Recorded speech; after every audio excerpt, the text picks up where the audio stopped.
চলে এসেছো? তাহলে তো ভিডিও শুরু করতেই হবে। আজকের এই ভিডিওর টপিক হলো গরমকাল।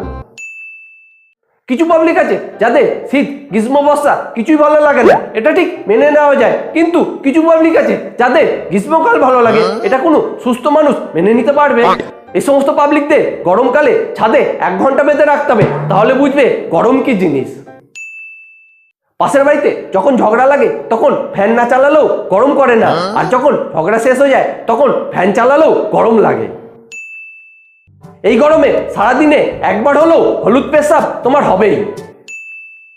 প্রত্যেক বছর গরমকালে স্বপ্ন দেখবো টাকা জমিয়ে পরের বার এসি কিনবো, কিন্তু বছরের পর বছর স্বপ্নটা স্বপ্নই থেকে যায়। গরমকালে পাখাটাও আমাদের সাথে ব্রেকআপ করে দেয়, হাওয়া একটুও গায়েই লাগে না।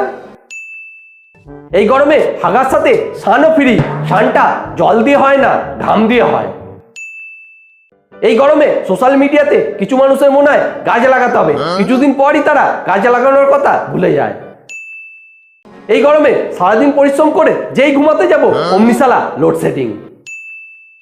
শত্রু তো তারাই যারা এই গরমে সোশ্যাল মিডিয়াতে বৃষ্টির ভিডিও আপলোড করে।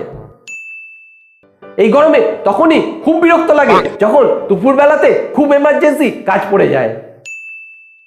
এই গরমে বুদ্ধিমান ব্যক্তি তারাই যারা অফিসে সাথে করে একটা এক্সট্রা ড্রেস নিয়ে যায়।